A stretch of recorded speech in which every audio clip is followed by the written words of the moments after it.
Kemudian daripada itu, maka bahwasanya Allah Subhanahu wa taala telah berfirman dalam Al-Qur'an, "Wa ma khalaqtul jinna wal insa illa liya'budun ay liya'rifun." Tidak aku ciptakan akan jin dan manusia kecuali untuk mengabdi kepada aku. Tafsirnya mengabdi, mengenal kepada aku. Jadi tujuan kita dihidupkan di sini adalah mengabdi kepada Allah untuk mencapai ma'rifat atau mengenal Allah. Mengenal Allah itu tujuannya untuk takwa kepada Allah. Takwa itu tujuannya untuk mendapat surga di dunia dan di akhirat. Selesai. Kemudian untuk mencapai yang demikian, pertama mengenal diri, yang kedua memperlakukan diri sebagaimana hamba, yaitu beribadah. Hasilnya akan mendapat ma'rifat dan akan mendapat takwa dan akan mendapat surga. Itu adalah jalan hanya satu yang disebut Ahlus Sunnah wal Jamaah, yang disebut jalannya Rasulullah SAW dan pula warganya serta sahabat-sahabatnya dan pengikut beliau. Kemudian tidak ada jalan untuk yang itu lagi kecuali kita belajar. Tanpa belajar tidak bisa. Belajar kepada seorang guru yang menguasai ilmu itu. Guru ini pula dia menguasai ilmu itu dan dapat izin dari gurunya untuk mengajarkan ilmu itu. Dan gurunya ini dapat izin lagi guru yang di atasnya sampai kepada Rasulullah SAW. Kalau ilmunya, kalau pembicaraannya itu tidak ada hubungan sampai ke Rasulullah, putus di tengah jalan, maka itu disebutkan sesat. Contoh adalah kendaraan mobil. Kalau surat menyuratnya tidak lengkap, maka kita yang ikut di dalam mobil itu ada mempunyai resiko besar. Tatkala ada razia, maka ditahan. Nah, jadi kendaraannya ditahan di polisi, orangnya yang di situ terpaksa pulang ke rumah berjalan kaki.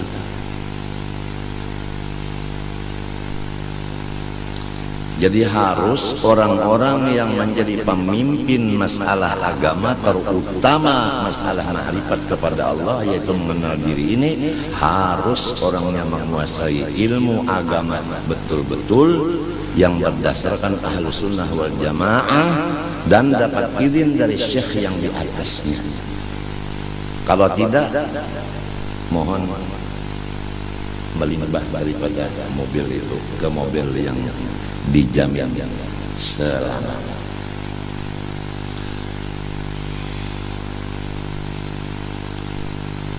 Adapun contoh kita untuk yang demikian keseluruhan hanya satu, Rasulullah SAW.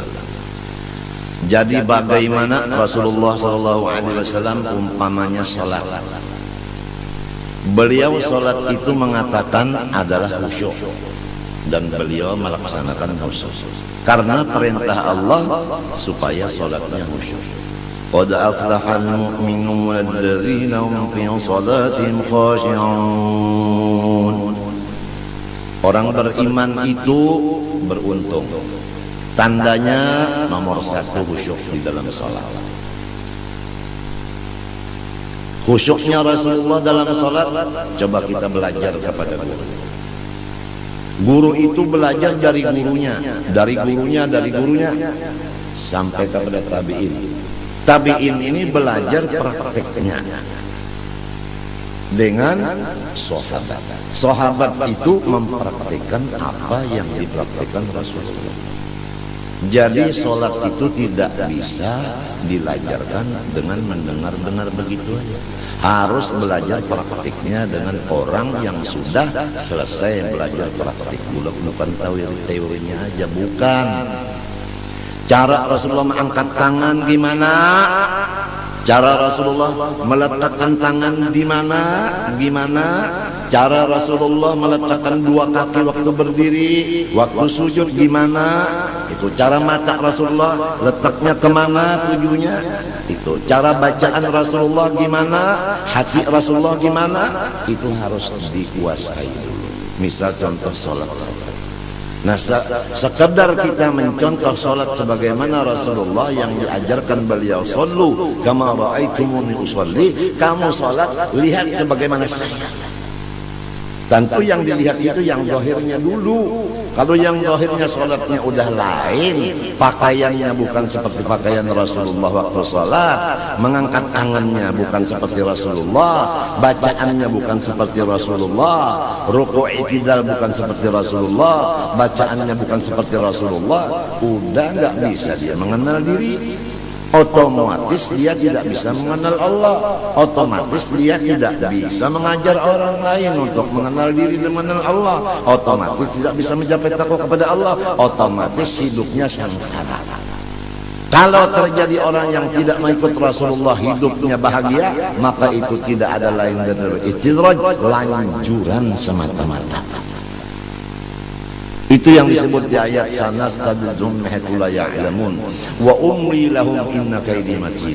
Kami berikan apa aja terhadap mereka.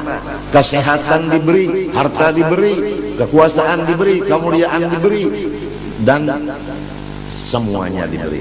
Tapi hawas, tatkala habis umurnya dia langsung mendapat jahanam. Dunianya hanya di surga. Tapi kalau orang soleh, Rasulullah contohnya, asyaddun nasi bala'an al-anbiya, thumma al-ulama, thumma al-amthal fal-amthal, atau kama qala sallallahu alaihi wasallam. Ini beda. Orang soleh, terutama Rasulullah, tanda kesolehannya adalah musibah dan bala, penyakit dan pikiran yang berat-berat. Itu saling sehari tambah barat, tambah banyak, tambah macam-macam. Dirinya sakit, mertuanya sakit, istrinya sakit, anaknya sakit, kentongnya juga sakit. Itu tambah hari tambah banyak, tambah hari tambah banyak, tambah hari tambah banyak bebannya itu. Itu tandanya orang soleh.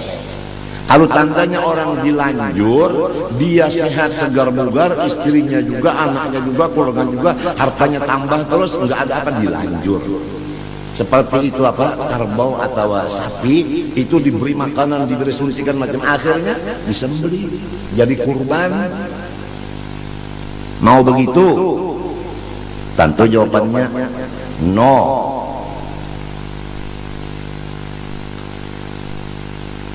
Jadi jangan berbahagia, berbangga orang yang sehat, karena banyak kesehatan itu yang menjadikan lanjuran. Dan jangan bersedih orang yang sakit, karena di sakit situlah dekatnya kepada Allah.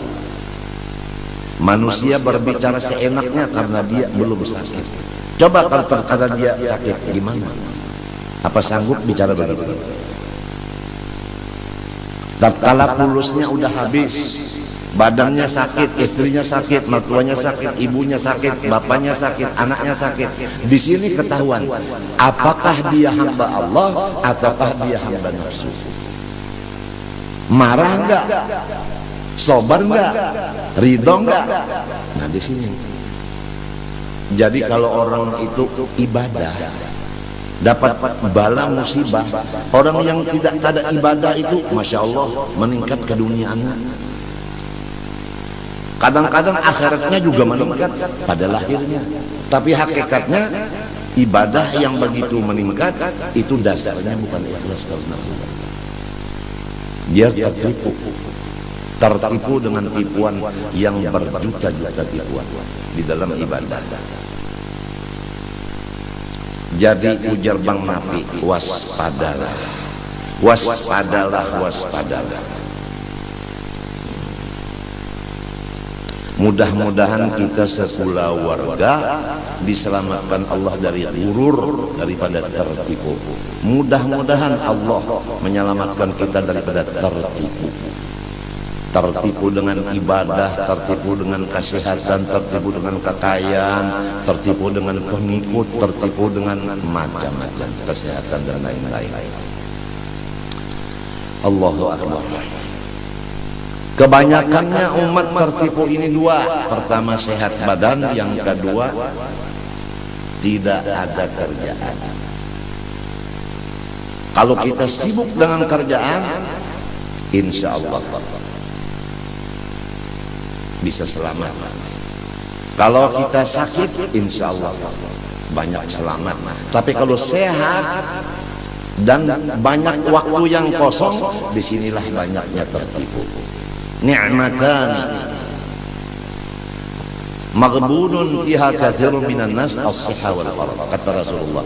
Dua nikmat Allah yang 99% manusia tertipu dengan dua itu. Satu, sehat badan. Dua, lapangan. Kelapangan. Tapi kalau orang sempit, kalau orang sakit, biasanya ya Allah, ya Allah, ya Allah begitu. Kalau udah lapang, kalau sudah sehat, jarang. Mungkin ya Allah, ya Allah, mungkin ya. Waspadalah, waspadalah. Masya Allah, Masya Allah. Lihat kalau kata-kata orang soleh, tatkala dapat musibah dirinya atau istrinya atau anaknya, apa yang dikata orang soleh? Ajar wal afiyah insyaallah la ghair. Ini pahala dari Allah dan ini tandanya afiat batin. Begitu. Rasulullah bagaimana? Tathhir labas. Penyakit dan bala musibah ini penyuci, pensuci, tidak ada lain. Titik kata Rasulullah. Jadi kalau orang sehat sekeluarga, hartanya meningkat terus, waspada. Itu mungkin adalah 99% lanjuran dari Allah.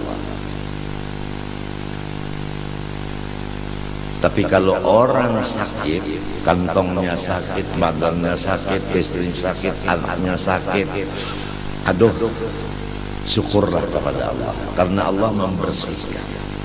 Hartanya dibersihkan, badannya dibersihkan, istrinya dibersihkan, anaknya pun dibersihkan. Kalau orang yang sebaliknya, mungkin ini tidak ada dibersihkan, jadi kotornya tambah hari tambah banyak, tambah hari tambah banyak, tidak ada tathhirnya sama sekali. Darah itu juga kalau tidak dicuci kotor, matinya ada cuci darah. Tapi kalau sudah dicuci itu segar. Kemarin ulun dicuci darah segar. Alhamdulillah hari ini kawal bemamai. Semalam ulun belum bercuci hari Ahad, senayan cucinya bawa uyuh benawak inya kotor belum diberasi, udah diberasi Sabtu minggunya sehat. Jadi memang pensuci itu penting. Pensucinya itu adalah bala. Coba Andika tusuk 2 jarum yang besar, 2 di sini, 5 jam begini aja nggak boleh bergerak-gerak posisinya. Rasakan 5 jam, seminggu 2 kali rasakan. Bagaimana? Ini cara Tuhan membersihkan, yaitu dengan ujian begitu. Kadang-kadang menusuknya lepas lagi yang menusuk karena takut, atau karena yang disusuk cantik. Yang menusuk ini terpengaruh dengan kecantikannya, apalagi yang disusuk itu senyum seperti senyum Pepsodent. Nah, si ciluru telu papat limo 6 peto.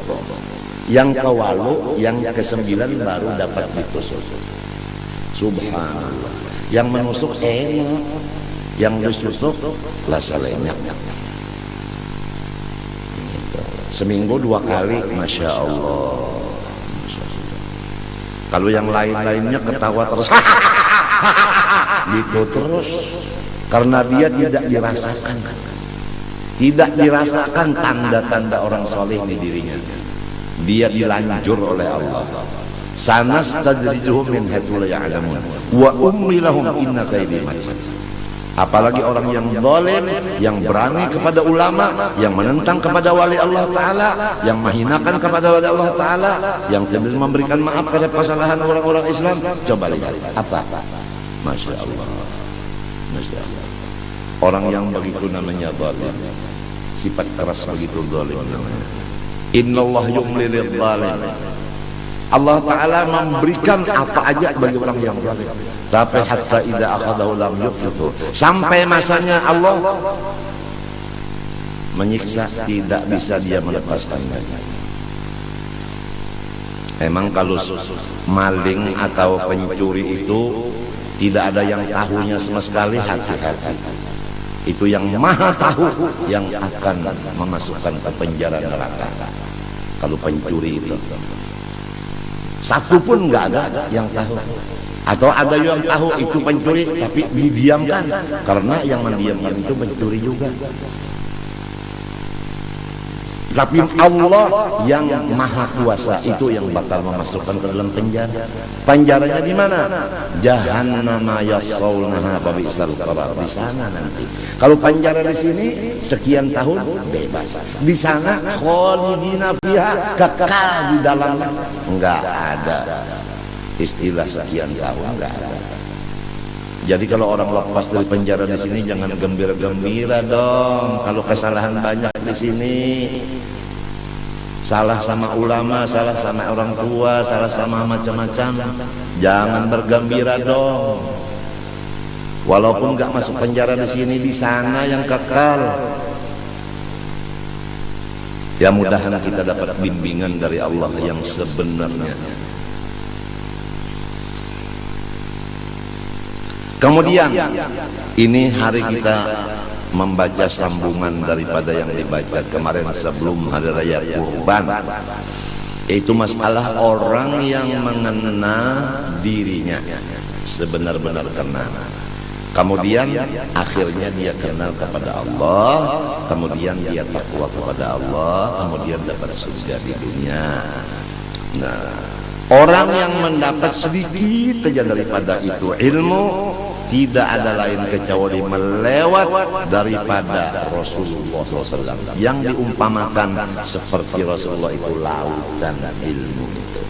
Jadi orang yang mengenal dirinya sebenar-benar kenal itu mengambil daripada pengenalan Rasulullah. Tidak bisa orang mengenal diri kecuali mengambil pengenalan itu dari Rasulullah. Rasulullah ini mengambil dari Allah. Sesudah ada di tangan Rasulullah, Rasulullah yang membagi-bagi ke sini, ke sini, ke sini. Maka orang masing-masing dapat pengenalan itu. Nah, kenapa orang yang udah kenal bahwa Rasulullah ini tukang bagi, kenapa dia menganggap bahwa pengenalan ini dari Allah langsung, tidak melewat Rasulullah? Buktinya tidak membicarakan masalah Rasulullahnya, yang dibicarakan Allahnya, Rasulullahnya tidak terdengar. Masya Allah. Mana bisa kita dapat ayah tanpa kakek duluan? Paham? Nah, kenapa kita mengingatkan kakek, ayah ditinggalkan, sedangkan kita mengambil dari ayah bukan langsung dari kakek? Itu hanya contoh. Jadi memang dari Allah, cuman lewatnya lewat Rasulullah. Betul nggak? Betul nggak?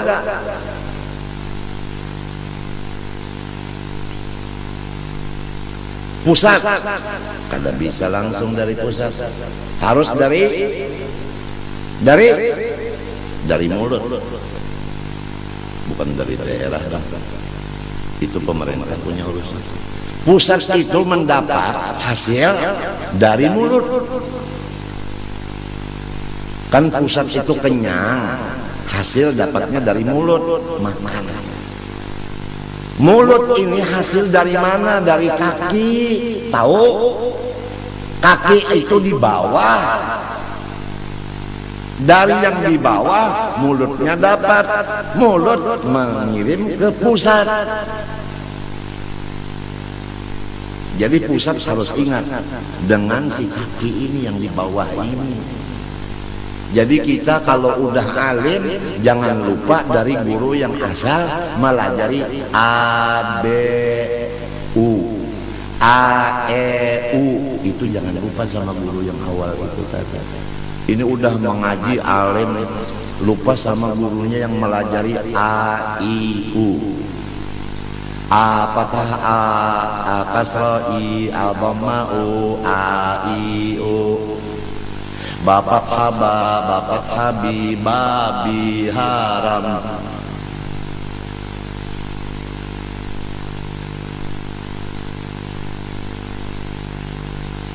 Biasanya udah alim lupa kan.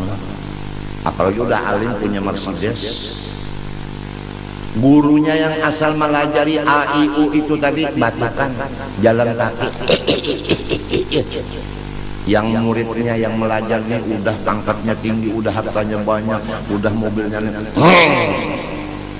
aduh, nggak ada assalamualaikumnya, nggak ada. Paling-paling kalau assalamualaikum karena gurunya udah tengkong tangannya begitu karena stroke, assalamualaikum. Jadi kata gurunya waalaikumsalam wa rabbi wa hajal burud. Sekian. Akhirnya apa muridnya? Ada yang picak satu, ada yang berburut, ada yang berkurang. Karena kawalat sama gurunya. Orang yang ketulahan sama gurunya itu macam-macam. Ketulahan itu kawalat itu macam-macam caranya. Ada yang hartanya habis, ada yang rumah tangganya berantakan, ada yang parutnya macam-macam. Ada yang pangkatnya amblas. Ada yang hutangnya meningkat, pakai bunga lagi.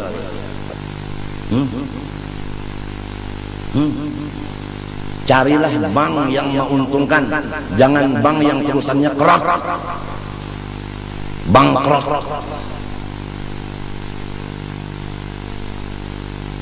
Ini mungkin di sini ada nih tamu datang nih, kira-kira direktur bank kira-kira. Kenapa ya? Kebetulan bapak di rumah saya, jadi saya yang berpuasa.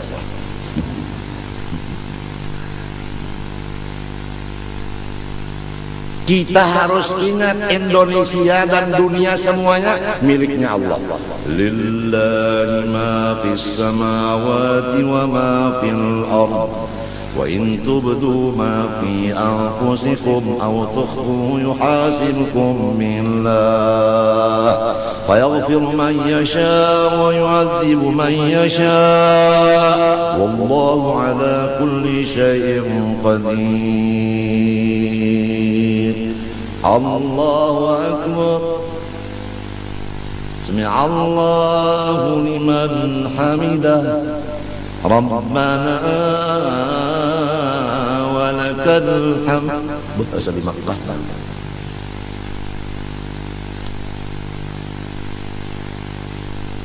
Apa kata Allah? Lillah ma fis samawati wa fil ardi milkan wa mulkan wa khalqan wa abdan. Tafsirnya begitu. Yang menjadikan, menciptakan, kemudian yang mengatur, kemudian yang menjadikan hamba, yang memiliki hanya Allah, dunia dan isinya. Jadi Indonesia ini bukan milik perseorangan, miliknya Allah. Bukan milik perseorangan, maksudnya manusia. Jadi kalau rumah ini milik saya punya program di rumah, istri saya kerjaannya ini, anak saya ini, khodam saya ini, kemudian lagi yang lain-lainnya ini. Apabila satu di antaranya tidak merasakan hukum yang sudah saya programkan di rumah ini, maka saya marah. Nah, marahnya saya ini menyebabkan rumah tangga ini kacau. Jadi kacaunya negara karena Allah yang marah, marahnya Allah karena hukumnya dilanggar. Kalau ingin Indonesia dan lain-lainnya ini aman, kembalilah kepada hukum Allah. Selesai masalahnya. Cuma kenapa hukum Allah tidak diingini oleh masyarakat sekarang? Bahkan dianggap hukum Allah ini teror dan sebagainya. Kenapa? Sedangkan yang punya ini Allah. Jangankan dunia, diri kita aja miliknya Allah. Mau diapain sama Allah? Kapan sadarnya kita? Kita ini hamba Allah, bukannya kita memiliki sesuatu. Kita dimiliki oleh Allah, bukan kita punya milik. Kita dimiliki oleh Allah. Sadarlah, sadarlah, sadarlah. Tunduklah kepada hukum Allah. Ini hukum Allah dibilang keras.